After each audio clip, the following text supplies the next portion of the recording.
Hey, I'm Scotty, and this is my fundamentals guide on how to start urban sketching for beginners. These tips come from a full in-depth tutorial that I have on my Patreon. So we've got 5 really important topics to go through today. What is urban sketching? How to choose a subject as a beginner? The line work and how to create urban sketching style? Building perspectives, that's a big one that we need to go through. And urban sketching process, what are the steps to start with so you don't get overwhelmed? So all important to go through. Let's get into it. So what is urban sketching? Well, my definition is very simple: sketching subjects from an urban environment. This could be going out to your local city centre and sketching anything from buildings, shop fronts, people, cars, or even the food you're eating at the local cafe.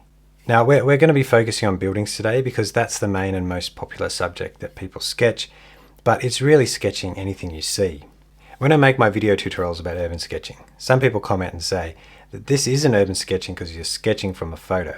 Well, I've got 3 things to say about that. The first thing as a teacher is recording and producing a very clear and informative tutorial that you can follow step by step is quite challenging outdoors. And the second thing as a student learning and practicing all these skills, it's much easier to do at home with a photo where you can learn the process, the materials, and really grow in your confidence. And the third thing, of course, is that this is art. And if you enjoy sketching urban subjects, it's totally fine to do it from a photo, as long as you're enjoying yourself. It's even totally fine if you never step outside and you're just doing this as a hobby at home. There's no rules about it. Okay, talking about rules, I have a saying. In art, break the rules and embrace mistakes. It's a really important mindset to have while loose urban sketching. Personal style and expression is really more important than perfection and getting all the rules right. Now, I still like to teach all the general rules on perspective and proportions, but please don't get stuck on trying to perfect your sketch after the first tutorial. It takes a lot of practice and experimentation for these rules to develop into your sketches. I would rather you embrace your mistakes as part of your own personal style than to stop sketching or give up on your sketching. This is not about architectural perfection in your drawing. This is about free-flowing expression. We're capturing an impression of the subject that you're looking at. Okay, so that leads us to the next topic, how to choose a subject as a beginner. So my number 1 tip is to choose a single and simple subject. As a beginner, don't try and sketch too many subjects or all the details and background around your main focal point. If you're in the street, sketching a street, don't try and sketch everything you see in front of you. Pick one thing out that you can sketch. So for example, we have this street scene with these really old terrace houses lined up. It has a lot of windows there. I would recommend just picking out one of those buildings. For example, this scene, there's a street coming down and there's a few buildings across. Just pick out one building. Here you've got a beautiful scene with a beer garden or a cafe outside. If you were sketching this, maybe you'd just pick out this one table with these 3 people and an umbrella, and that might be hard enough in this example. Here's an example. We've got a nice corner cafe on the corner. There's a whole lot of buildings going into the distance, but maybe we just pick out that one building on the front there. You might be at a wharf and you see buildings in the background and water. I'd recommend just picking out that one boat to sketch. Okay, so we're focusing mainly on buildings today. So which angle should you do? How would you stand to sketch a building? Well, if you're an absolute beginner, I'd definitely start off with just direct front view, like this one right here. Even a shop like this, so we're just looking at that basic shape. We don't have to worry about any perspective rules here. It's just about the main shapes. Okay, this one, very simple shape. It's still going to challenge a beginner to get all those shapes in proportion to each other. And that's enough things for you to worry about and learn when you're first starting out. Here's another one where we've just got the shop, some simple windows on the top. And once you grow confidence in doing those front views, then you can move on to something with a bit of perspective where you can see 2 faces. But we'll be talking about that later. Okay, so the next topic we're going to talk about is line work, especially for the urban sketching style. So I've got a few examples here. This is my personal preference, but you may have some of these elements that I don't do, and it might work really well for you. But if you're a beginner, I recommend leaning towards the style that I'm showing you here. So when we first start out as a beginner, we tend to work with our pen like a pencil, and we scratch the lines with lots of little lines so that we're making sure we've got control to get from one end to the other. That's not a really great way, an expressive way to sketch your lines. On the other extreme, when we're doing architectural drawing or technical drawing, we can draw two lines and draw a very perfectly straight line when we're drawing a building. And that's another thing I don't recommend. So what we do is we can have lines with character. So if I have a point here and I need to connect them, I'm not trying to do it straight and I'm not controlling it, but I'm holding my pen loosely. So it's important to have a loose grip. The way I do that is by holding it just about a third up from the pen. I hold it firmly but not too tightly.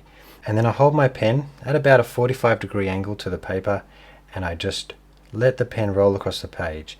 And sometimes as I'm sketching, the page makes my pen move because it's got a bit of texture to it. Otherwise you can add a bit of a wobble just as you go, just to give it that character. So that line there is something that I'll be looking for. Another way I like to sketch is if I'm doing the side of a building and there's a little bit of a shadow or a little bit of an indent in the building. I love to add these wobbles and wiggles as I go. So I'll be going along just like up here, but then I might see something on the building that's a little bit of a shadow or a pipe hanging out, and I just add a little wiggle.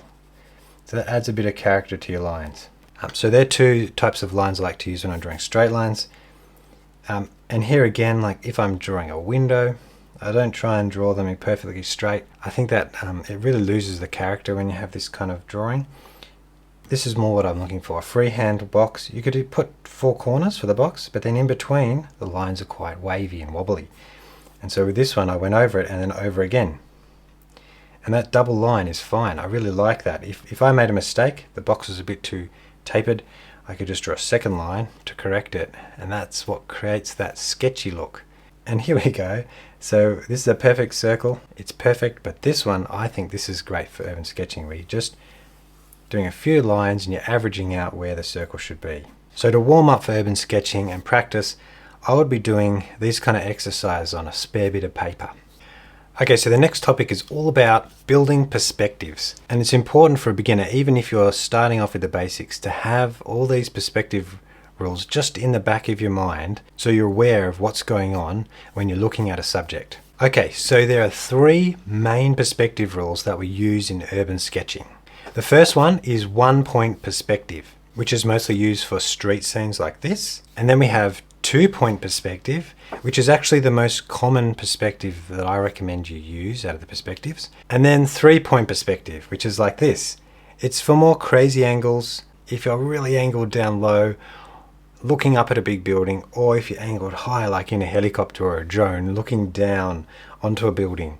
We don't usually use those views, they're quite dramatic, so I won't be focusing on that today. We're mostly focusing on the first two. Okay, so 1 point perspective.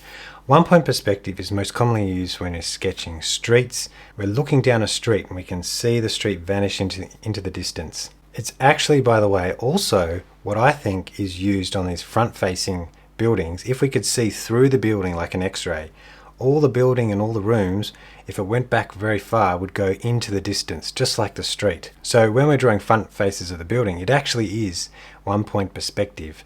We're looking at it, but the front face is opaque, so we can't see through what's happening behind the building. So 1 point perspective is when that front face is right in front of you and the horizon line is within that shape, behind the shape. So with the street scene, this might be a bit confusing because the buildings are on the side, the left and the right, and it's the street that goes down the middle.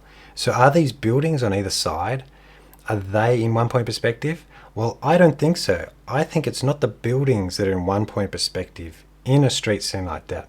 It's actually the street that is in 1 point perspective. So if you put this plane in the middle of the street, that is what's in 1 point perspective, going back to that vanishing point. And the windows and doors and signs are what's on the side of those planes going back to the vanishing point. If you shift that front face just slightly away from the viewer at an angle, it becomes 2 point perspective. So when I'm looking at this building, if I'm looking front on, it's 1 point perspective, but if I was just to turn a little bit angle to the side and I could see just a bit of the side of that building, that would turn into 2 point perspective for that building. So as a beginner, I don't recommend doing street scenes like this with 1-point perspective because it is quite a lot of detail to comprehend and so many angles to produce. So as a beginner, we'd stay with those front-facing buildings and I'd stay away from the street scenes when you're starting out. Okay, now we're going to move on to 2-point perspective. So this is the main perspective angle that we're going to be using for most of our sketches when we're urban sketching. Okay, so this is my simplified example of what 2-point perspective is when you have the two faces angling off into two vanishing points. And that blue line there is the eye line, or also known as the horizon line. Okay, I've got 3 examples here that we can look at, and each building is at an angle. So we have the two faces on each side, 1, 2, 1, 2. And then that's that edge that's closest to us, right in the middle. So you notice on each face, all these lines here, all these straight lines that would be perfectly horizontal if we're looking at the face from the front. Now they're all angled and they all go to this one point. So the bottom of this red sign goes to here. The ground here goes to here. The windowsill goes to here. They all aim at this one point. And then this surface, the top of the wall here, the bottom of the wall, all the little windowsills and all the lines here, this sign, everything, if extended out, will go to here. There's 2 vanishing points. And we can see this one, the bottom of the windowsills that we looked at, and the balcony here, they all go to these 2 points. And this one, we have the top of the roof, the bottom of the building, the top of the fence, the balcony, this line here, it's aiming here, even these little lines here, these little tiny windowsill lines are all aiming towards this one point. So it's really important to have in mind with 2-point perspective roughly where these vanishing points would be, and then as you sketch these features on the building, you'll know where to aim them to. So when we find those 2 points, if we join those 2 points together like this, that is the eye line. Is always horizontal. So it's always perfectly horizontal. That means that these vanishing points are never different to each other. One's not up here, one's not down here. This one will never be here, this one will be never down there. It's always in line, perfectly on your page. Then second really cool thing is when you're looking at these buildings and you're looking at those angles as we go across the surface of the building, these lines up here is really angled. The further away you actually get away from the eye line, they're more and more angled because it has to come back to this point. But if you go the inverse and you go back towards the eye line, the lines are getting more and more flatter.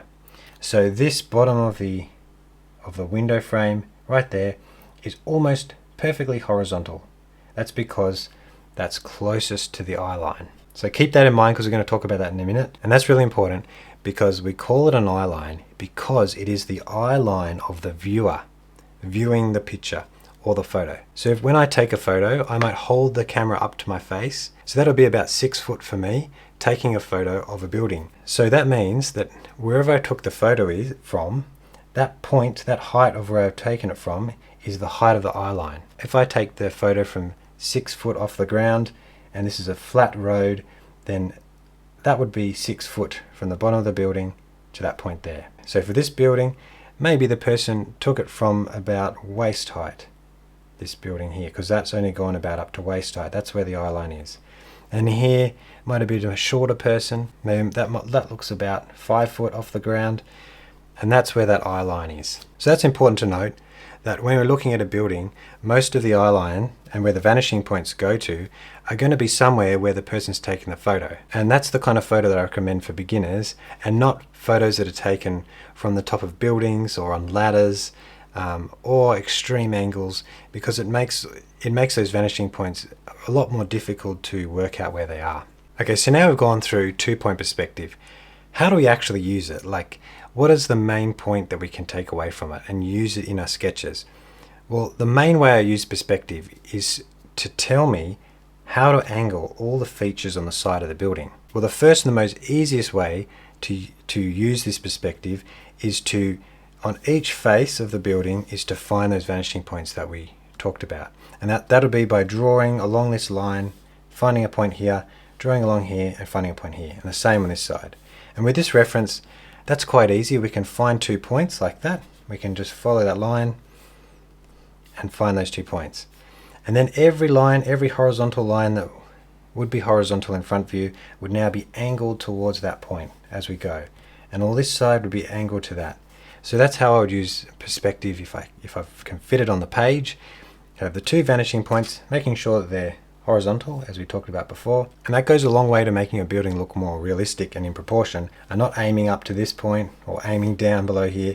They're all aiming at the same point. So what if you don't have space on the page to work out your perspectives when you're sketching? The other way is to find the eye line first and not look for these points first, is to look for the eye line. This is something I do as soon as I look at a reference. I try and find that eye line first. So if I was looking at this reference, I can see that the horizontal line is approximately where that top of that fence is. And I can think to myself, yes, the person standing on the snow on the slope, let's draw a horizon line or an eye line about there on the sketch. On the reference here, that is that eye line. And we know that all the points of these faces will come and meet on that line somewhere. But in some references, it could be way off the page. So what we can do here, instead of finding those points, is that we can just keep that in mind, that all lines close to the horizon line are going to be quite flat. So we can see here on this surface, these windows, the bottom of the windows are quite flat, and they slightly angle up like that. And then when you get up to this point, you add a little bit more angle compared to this one. And then we go up to this edge, and even slightly more angled. So now I know when I do this ledge up here, this gutter here, we don't then do a lower angle, because that would be wrong. We have to fan the lines out steeper and steeper, at a steeper and steeper angle as we go up.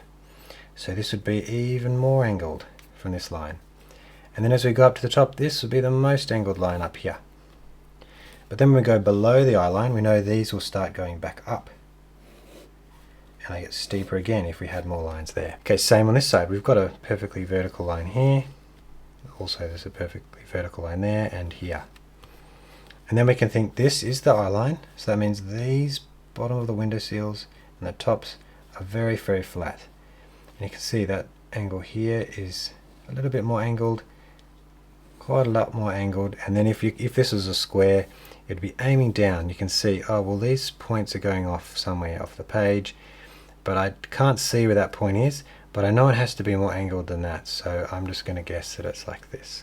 So with that background knowledge, it really helps you structure a sketch in perspective, because you're looking at where the eye line is, and then you're able to fan out those lines on each face and becoming more and more angled as they go up and more angled as they go down away from that eye line. And that is a bit of a guess, and it does take a bit of practice to get that in mind. And with my tutorials, I usually set out a bit of a structure with my dots to help me work out where they are, which we'll get onto a bit later. So that's a little bit of background information on how I use perspectives to improve my sketches and make them look more three-dimensional. But once again, if these rules are a bit overwhelming, just keep them in mind as you're sketching. And when you do my tutorials, when you do my tutorial projects, this information will slowly seep in, and you'll see what I'm teaching in each lesson and the different angles and the different perspectives that we have in each photo that we do. So the next topic is my urban sketching process. So this is the steps to go through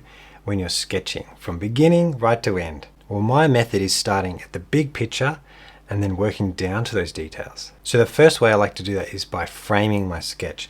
So sometimes drawing a frame on the page helps, because the page might be the wrong ratio, the scene or the subject that you're sketching to fit within a certain framework, and it's easier sometimes to just draw a box on the page and then work within that box. Another way is if you like the size of your page, you like the proportion of your sketchbook, but you don't want the subject to go outside the page. So a great way to start then is with dots. I put a dot for the very highest point and I put a dot for the very lowest point.